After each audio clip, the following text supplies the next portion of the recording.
Hi friends, Central Reserve Police Force அப்படிங்கிற அமைப்பில் இருந்து நமக்கு அசிஸ்டன்ட் கமாண்டன்ட் அப்படிங்கிற போஸ்ட்டுக்கான ஜாப் நோட்டிஃபிகேஷன் ரிலீஸ் ஆயிருக்கு. இந்த ஜாப் நோட்டிஃபிகேஷன் பற்றின ஒரு ஃபுல் டீடைல்ஸ் தான் நம்ம இப்போ இந்த வீடியோவில் பார்க்க போகிறோம். இந்த ஜாபுக்கு வந்து நம்ம எப்படி போகிறது, எந்த மாதிரியான ஜாப் நேச்சர்ஸ் இருக்கும், நம்ம இந்த ஜாப் போகணும் அப்படின்னா எந்த மாதிரி ஸ்டேஜஸ் ஆஃப் எக்ஸாமினேஷன்லாம் நடத்த போகிறாங்க, அதை பற்றின ஒரு ஃபுல் டீடைல்டு எக்ஸ்பிளேஷன் தான் நம்ம இப்போ இந்த வீடியோவில் இருக்க போகுது. சரிங்களா?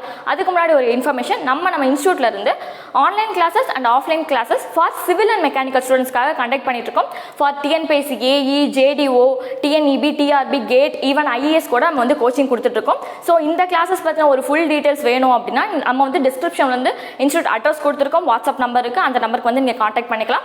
நெக்ஸ்ட் வந்து நம்ம சிவில் அண்ட் மெக்கானிக்கல் ஸ்டூடெண்ட்ஸ்க்கான நம்ம மெட்டீரியல்ஸும் ப்ரொவைட் பண்ணிட்டு இருக்கோம். சரிங்களா? ஸோ அந்த டெக்னிக்கல் மெட்டீரியல்ஸ் மட்டும் நம்ம ப்ரொவைட் பண்ணிருக்கோம். ஸோ அதை பற்றி உங்களுக்கு டீடைல்ஸ் வேணும், நம்ம டெமோ காப்பி பார்க்கணும் அப்படின்னாலும் நீங்கள் வந்து வாட்ஸ்அப் பண்ணுங்க. சரிங்களா? ஸோ இப்போ வந்து நம்ம அசிஸ்டன்ட் கமாண்டன்ட் போஸ்ட் இன் சிஆர்பிஎஃப் இதை பற்றி நம்ம பார்க்க போகிறோம். ஸோ இந்த சிஆர்பிஎஃப் அப்படிங்கிறது என்ன அப்படின்னு பார்த்தீங்கன்னா இந்திய துணை ராணுவ படை அப்படின்னு சொல்லலாம். சரிங்களா? இவங்க வந்து இந்திய ராணுவ வீரர்கள் கிடையாது, பட் ராணுவ வீரர்களுக்கு வந்து துணையாக இருக்கக்கூடியவங்க அப்படின்னு சொல்லலாம். அதாவது நம்ம இந்தியாவுக்கு உள்ள நடக்கக்கூடிய உள்நாட்டு கலவரங்களை வந்து தடுக்கிறது, உள்நாட்டு தீவிரவாதத்தை தடுக்கிறது, எந்த பிரச்சனையாக இருந்தாலும் ஸோ இவங்களை தான் ஃபர்ஸ்ட் அனுப்புவாங்க. சரிங்களா?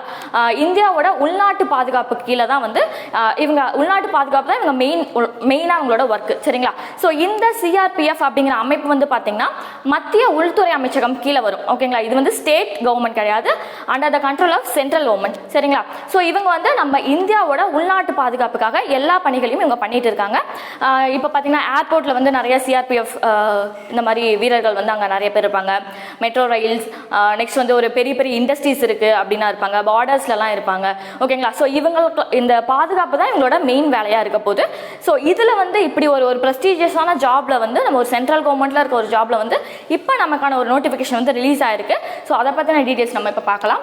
ஸோ இப்போ நேம் ஆஃப் த போஸ்ட் வந்து பார்த்தீங்கன்னா நம்ம முன்னாடியே சொன்ன மாதிரி அசிஸ்டன்ட் கமாண்டன்ட் அப்படிங்கிற போஸ்ட்டுக்கு தான் நம்ம ஃபர்ஸ்ட் நமக்கு வந்து என்ட்ரியாக போக போகிறோம். பட் இதில் நிறைய நமக்கு ப்ரமோஷன்ஸ் கூட இருக்குது. பை த இயர் நமக்கு வந்து இயர் பை இயர் ஆகும்போது நமக்கு நிறைய ப்ரமோஷன்ஸ் கிடைக்கும். ஓகேங்களா? நெக்ஸ்ட் வந்து பார்த்தீங்கன்னா நம்பர் ஆஃப் வேகன்சிஸ் பார்த்தீங்கன்னா 25 வேகன்சிஸ் வந்து கொடுத்துருக்காங்க. ஸ்கேல் ஆஃப் பே வந்து பார்த்தீங்கன்னா பேசிக் பேவே வந்து 56,100லேருந்து 1,77,500 வரைக்கும் இருக்கு. சரிங்களா? ஸோ இது வந்து பார்த்தீங்கன்னா பேசிக் பே தான், பட் இதை விட உங்களுக்கு அதிகமான அலவன்சஸ்லாம் இருக்கும். என்னென்ன அலவன்சஸ்லாம் இருக்கும் அப்படின்னு பார்த்தீங்கன்னா TNS allowance, house rent allowance, ration money, அப்புறம் dress allowance, transportation allowance, so இந்த மாதிரி வந்து ஏகப்பட்ட அலவன்ஸ் வந்து இது கொடுத்து வச்சிருக்காங்க. நெக்ஸ்ட் பார்த்தீங்கன்னா உங்களோட எஜுகேஷனல் குவாலிஃபிகேஷன், நம்ம இந்த போஸ்ட்டுக்கு தகுதியாகிறதுக்கு என்ன நம்ம படிச்சிருக்கணும் அப்படின்னு பார்த்தீங்கன்னா நீங்கள் பிஇ கண்டிப்பாக முடிச்சிருக்கணும். ஸோ அதில் வந்து நீங்கள் சிவில் இன்ஜினியரிங் கிராஜுவேட் வந்து ஆயிருக்கணும். சரிங்களா? ஸோ இது வந்து பார்த்தீங்கன்னா ஏஜ் லிமிட் வந்து நமக்கு 35 இயர்ஸ் வரைக்கும் நீங்கள் அப்ளை பண்ணலாம் அப்படின்னு கொடுத்துருக்காங்க. 35 இயர்ஸ் ஆயிடுச்சு அப்படின்னா கவலைப்படாதீங்க, கண்டிப்பாக உங்களுக்கு வந்து ஏஜ் ரிலாக்ஸேஷனும் இருக்கு. ஸோ அது வந்து பார்த்தீங்கன்னா நீங்கள் எஸ்சி எஸ்டி கேட்டகரியில் வந்தீங்க அப்படின்னா உங்களுக்கு வந்து 5 இயர்ஸ் ரிலாக்ஸேஷன் இருக்கு. ஓபிசி கேட்டகரியில் வந்தீங்க அப்படின்னா உங்களுக்கு 3 இயர்ஸ் ரிலாக்ஸேஷன் இருக்கு. சரிங்களா? ஸோ அலவன்ஸ் பற்றி நம்ம ஆல்ரெடி பார்த்தாச்சு. நெக்ஸ்ட் இதுக்கு அப்ளை பண்ணுறதுக்கு எக்ஸாம் ஃபீ வந்து பார்த்தீங்கன்னா 400 rupees. இது யாருக்கு அப்படின்னு பார்த்தீங்கன்னா மேல் கேண்டிடேட்ஸ்க்கு, ஓபிசி, அன்ரிசர்வ்டு, ஸோ இந்த கேட்டகரியில் வரவங்களுக்குலாம் 400 rupees இருக்கு. யாருக்கெல்லாம் ஃபீஸ் இல்லை அப்படின்னு பார்த்தீங்கன்னா ஃப்ரீ ஆஃப் காஸ்ட் யாருக்கெல்லாம் பார்த்தீங்கன்னா எஸ்சி எஸ்டி ஃபீமேல் கேண்டிடேட்ஸ் எல்லாருக்குமே வந்து பார்த்தீங்க அப்படின்னா இது வந்து நமக்கு வந்து ஃபீ கிடையாது. ஓகேங்களா? ஸோ இதில் மேல் அண்ட் ஃபீமேல் 2 பேரும் வந்து ஈக்குவலாக வந்து இல்லை நம்ம காம்படிட் பண்ணலாம். ஓகேவா? ஸோ இதோட மோட் ஆஃப் பேமெண்ட் வந்து உங்களுக்கு எப்படி இருக்க போகுது அப்படின்னு பார்த்தீங்கன்னா நம்ம ஆன்லைனில் எந்த ஒரு அப்ளை பண்ணுறது கூட எந்த ஒரு ஆன்லைனில் நம்ம பண்ண போகிறது கிடையாது. இதில் ஃபுல்லாகவே வந்து ஆஃப்லைனில் தான் பண்ண போகிறோம். த்ரூ வந்து நமக்கு போஸ்டல் மூலியமாக தான் வந்து என்ன பண்ண போகிறோம்னா அனுப்ப போகிறோம். சரிங்களா? ஸோ அட்ரஸ் வந்து பார்த்தீங்க அப்படின்னா உங்களுக்கு வந்து நம்ம வந்து நோட்டிஃபிகேஷன் கீழே வந்து இன்சர்ட் பண்ணிடுறோம். ஸோ அதில் போய் நீங்கள் செக் பண்ணிக்கோங்க. ஏன்னா வந்து அதுக்கு அந்த நோட்டிஃபிகேஷனில் லாஸ்ட்டாக தான் வந்து உங்களுக்கு அப்ளிகேஷன் ஃபார்மே இருக்கும். ஓகேங்களா? அதை பிரிண்ட் அவுட் எடுத்து அதில் ஃபோட்டோகிராஃப்லாம் ஒட்ட சொல்கிறாங்க. ஒட்டிட்டு உங்கள் என்னென்ன டீட்டெயில்ஸ் கேட்டிருக்காங்களோ அதெல்லாம் எழுதிடுங்க. எழுதிட்டு இந்த 400 rupees ஃபீ இல்லாதவங்களுக்கு பிரச்சனை இல்லை. ஃபீ கட்டக்கூடியவங்க வந்து என்ன பண்ண போகிறீங்க அப்படின்னா 400 rupees வந்து நீங்கள் Indian postal orders R bank draft, ஓகேவா? ஸோ டிராஃப்டாக நீங்கள் எடுத்துகிட்டு நீங்கள் என்ன பண்ணணும் அப்படின்னு பார்த்தீங்கன்னா அந்த அட்ரஸ்க்கு வந்து நீங்கள் உங்களோட அப்ளிகேஷன் ஃபார்மோட சேர்த்து வச்சு நீங்கள் அனுப்பணும். ஓகேங்களா? ஸோ அதை வந்து அவங்க தெளிவாக வந்து அந்த எக்ஸாமினேஷன் நேம், ஓகேவா? ஸோ இது என்ன examination name and then address, ஓகேவா? ஸோ இது வந்து நீங்கள் கரெக்டாக எழுதணும். பை ஹேண்ட் மூலியமாவோ அதாவது அட்ரஸ் கொடுத்துருக்காங்க. ஸோ நீங்கள் போய் நேரில் போய் கொடுக்கறனாலும் கொடுக்கலாம், இல்லை அப்படின்னா நீங்கள் வந்து த்ரூ கொரியர் மூலியமாகவும் நீங்கள் அனுப்பலாம். ஓகேங்க? போஸ்டல் அட்ரஸ் மூலியமாகவும் நீங்கள் அனுப்பலாம். ஸோ இது எப்போ அனுப்ப போகிறீங்க அப்படின்னு பார்த்தீங்கன்னா 30/6/2021 29/7/2021. ஸோ இப்போ நமக்கு இன்னும் வந்து பார்த்தீங்கன்னா ஜூன் 30 ஆகலை, பட் நமக்கு நோட்டிஃபிகேஷன் ரிலீஸ் ஆயிடுச்சு. ஓகேங்களா? ஸோ நீங்கள் வந்து ரெடி ஆகிக்கோங்க, அதுக்கு நம்ம என்னென்ன பண்ணணும் அப்படிங்கிற ப்ராசஸ்லாம் செஞ்சு வச்சுக்கோங்க. 30/6 அதுக்கப்புறம் தான் நீங்கள் வந்து டிடி எடுத்துருக்கணும். ஓகேங்களா? ஸோ அந்த 400 ருபீஸ்க்கு 30/6க்கு அப்புறம் நீங்கள் எடுத்து இந்த 1 மந்த்துக்குள்ளே, ஸோ அதாவது 29th வரைக்கும் நமக்கு டைம் இருக்குது. ஸோ அதுக்குள்ளே வந்து நீங்கள் வந்து போஸ்ட் பண்ணிடலாம். ஓகேவா? நீங்கள் வந்து 30/6க்கு அப்புறம் தான் நீங்கள் எடுத்துக்கணும். பார்த்துக்கோங்க. Indian postal orders and bank draft which is issued on or after 30/6/2021. இது கரெக்டாக பார்த்துக்கோங்க. இப்போயே நீங்கள் எடுத்துட வேண்டாம், அது வந்து வேஸ்ட் ஆகிடும். நீங்கள் முன்னாடி எடுத்து அனுப்பிட்டீங்க அப்படின்னா அதை வந்து அவங்க கணக்கில் எடுத்துக்க மாட்டாங்க. இந்த 1 மாதத்துக்குள்ளே வரது மட்டும்தான் அவங்க வந்து கணக்கில் எடுத்துப்பாங்க. சரியா? சரி, ஓகே. இப்போ வந்து நம்ம அப்ளைலாம் பண்ணியாச்சு. இதுக்கு எப்படி வந்து நம்ம ப்ரிப்பேர் ஆகுது அப்படிங்கிறத பார்க்கலாம். ஸோ ஃபஸ்ட்டு வந்து பார்த்தீங்கன்னா physical standard test, physical efficiency test அப்படிங்கிற ஒரு ஸ்டேஜ் இருக்குது. எல்லா எக்ஸாமுக்குமே மெயினாக வந்து பார்த்தீங்கன்னா நம்ம எடுத்தோன்னே வந்து ரிட்டன் எக்ஸாம் தான் எழுதுற மாதிரி இருக்கும். பட் இங்கே வந்து பார்த்தீங்கன்னா ஃபிசிக்கல் டெஸ்ட் வந்து வைக்கிறாங்க உங்களுக்கு. ஏன்னா உங்களுக்கு வந்து போலீஸ் ஃபோர்ஸில் ஒரு துணை ராணுவ வீரராக இருக்கும் அப்படின்னா ஃபர்ஸ்ட் நமக்கு ஃபிசிக்கல் டெஸ்ட்டாக ரொம்ப முக்கியம். ஸோ அது வந்து வைக்கிறாங்க.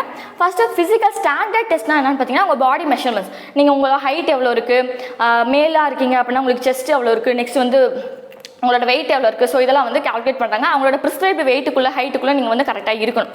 சரிங்களா? நெக்ஸ்ட் வந்து ஃபிசிக்கல் எஃபிஷியன்சி டெஸ்ட் அப்படிங்கிறது என்ன அப்படின்னு பார்த்தீங்கன்னா ரன்னிங் ரேஸ் மாதிரி வைக்கிறாங்க. ஓகேங்களா? ஒரு 100 மீட்டர் அப்புறம் 800 மீட்டர் ரேஸ் மாதிரி வச்சுட்டு அதுக்குள்ளே நீங்கள் வந்து போகணும் அப்படிங்கிற மாதிரி வைக்கிறாங்க. நெக்ஸ்ட் அதே மாதிரி வந்து லாங் ஜம்ப், ஷார்ட் புட் இதில் மாதிரி வைக்கிறாங்க. சரிங்களா? நெக்ஸ்ட் வந்து பார்த்தீங்கன்னா அதில் வந்து குவாலிஃபை ஆகிறவங்களுக்கு ரிட்டன் எக்ஸாமினேஷன் இருக்குது. ஸோ இது வந்து பார்த்தீங்கன்னா பேப்பர் 1 அண்ட் பேப்பர் 2. பேப்பர் 1 வந்து பார்த்தீங்கன்னா ஃபுல் அண்ட் ஃபுல் வந்து நமக்கு அந்த ஜென்ரலாக வருது. ஓகேவா? General means general awareness, reasoning, aptitude, அப்புறம் இங்கிலீஷ். ஸோ இந்த மாதிரி வருது நமக்கு பேப்பர் 1 ஃபுல்லாக.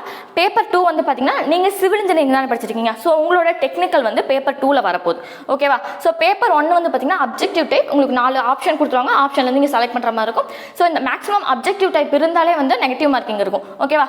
ஸோ அப்ஜெக்டிவ் டைப் இதுக்கு வந்து 1/3 நெகட்டிவ் மார்க்கிங் கொடுத்துருக்காங்க. டோட்டல் டைம் டியூரேஷன் பார்த்தீங்கன்னா உங்களுக்கு 2 hours. ஸோ இந்த 5 கேட்டகரியாக இருக்குது உங்களுக்கு அந்த பேப்பர் 1. ஸோ அதில் வந்து எதுக்கு எவ்வளோ மார்க் டிஸ்ட்ரிபியூஷன் இருக்குது அப்படின்னு பார்த்துக்கோங்க. ஜென்ரல் அவேர்னஸ்க்கு வந்து 15 கொஷின், ரீசனிங் வந்து 10 கொஷின், நியூமரிக்கல் ஆப்டிடியூட்க்கு வந்து 10 கொஷின், ஜென்ரல் இங்கிலீஷில் 15 கொஷின், இன்ஜினியரிங் ஆப்டிடியூட்ல வந்து 50 கொஷின்ஸ். ஓகேவா? ஸோ இப்படி வந்து எடுத்துக்கிறீங்க. ஒவ்வொரு கொஷினுக்கும் 2 மார்க்ஸ் கொடுக்குறாங்க. டோட்டலாக 100 கொஷின். ஸோ நீங்கள் மார்க்ஸ் கன்வெர்ட் பண்ணீங்க அப்படின்னா டோட்டலாக வந்து 200 மார்க்ஸ் வந்து பேப்பர் 1 இருக்க போது. நெக்ஸ்ட் வந்து பார்த்தீங்கன்னா பேப்பர் 2. பேப்பர் 2க்கு வந்து பார்த்தீங்கன்னா உங்களுக்கு ஃபுல்லாகவே வந்து நம்ம டெக்னிக்கல் வந்து நம்ம அப்ஜெக்டிவ் டைப்பில் எழுத போகிறது கிடையாது. சப்ஜெக்டிவ் நீங்கள் தியரி எப்படி நீங்கள் எக்ஸாம் எழுதுங்க, செமஸ்டர் எக்ஸாம் எழுதுங்க, அந்த மாதிரி வந்து தியரியாக எழுத போகிறீங்க. தியரி அந்த கன்வென்ஷனல் எழுத போகிறீங்க. ஓகேவா? ப்ராப்ளம் சால்வ் பண்ணுறது அந்த மாதிரி இருக்க போது. ஸோ கன்வென்ஷனல் சப்ஜெக்டிவ் டைப் இது உங்களுக்கு இருக்க போது. இது வந்து பார்த்தீங்கன்னா 3 hours டைம் கொடுக்குறாங்க உங்களுக்கு, 300 மார்க்ஸ். ஓகேவா? நெக்ஸ்ட் வந்து இந்த ஸ்டேஜ் 2 தான் வந்து பார்த்தீங்கன்னா ரிட்டன் எக்ஸாமினேஷன். ஸ்டேஜ் 1 வந்து ஃபிசிக்கல் எக்ஸாமினேஷன். ஓகேவா? ஸ்டேஜ் 3 பார்த்தீங்கன்னா நீங்கள் இதில் குவாலிஃபை ஆனதுக்கப்புறம் உங்களுக்கு வந்து டாக்குமெண்ட் வெரிஃபிகேஷன் வந்து பண்ணுவாங்க. அந்த வெரிஃபிகேஷன் முடிச்சதுக்கப்புறம் உங்களுக்கு மெடிக்கல் எக்ஸாமினேஷன், உங்கள் உடம்புல வந்து ஏதாவது பிரச்சனை இருக்கா அப்படின்னு சொல்லி நல்லா செக் பண்ணிவிட்டு மெடிக்கல் டெஸ்ட்லாம் பண்ணிவிட்டு ஸோ அதுக்கப்புறம் ஃபைனலாக உங்களுக்கு வந்து இன்டர்வியூ இருக்கும். ஸோ அந்த இன்டர்வியூக்கு பார்த்தீங்க அப்படின்னா உங்களுக்கு வந்து டோட்டலாக வந்து 100 மார்க்ஸ் கொடுத்துருக்காங்க. அந்த இன்டர்வியூவில் என்ன கேட்பாங்கன்னா உங்கள் ப்ரொஃபஷனல் நாலேஜ்னா மெயினாக கேட்பாங்க. ஓகேங்களா? ஸோ அது வந்து பார்த்துக்கோங்க. டோட்டலாக வந்து இன்டர்வியூக்கு 100 மார்க்ஸ். ஸோ இது எல்லாத்தையும் சேர்த்து உங்களுக்கு ஃபைனலாக வந்து எடுத்துகிட்டு தான் உங்களுக்கு வந்து போஸ்டிங் வந்து போட போகிறாங்க. ஓகேவா? நெக்ஸ்ட் வந்து இதோட போஸ்டிங் வந்து பார்த்தீங்க அப்படின்னா நமக்கு இந்தியாவுக்குள்ளே அப்புறம் இந்தியாவோட டெரிட்டரி எங்கே வேணால் நமக்கு வந்து இருக்கும். ஸோ இது வந்து வெளியே நமக்கு வேலை பார்க்குற மாதிரி தான் இருக்கும். பட் அதுக்கேற்ற மாதிரி நிறைய அலவன்சஸ் வந்து கொடுத்துருவாங்க. ஓகேவா? ஸோ இந்த மாதிரி எக்ஸாம்ஸ்லாம் வந்து நிறைய பேர் போய் எழுதுங்க. தேங்க்யூ.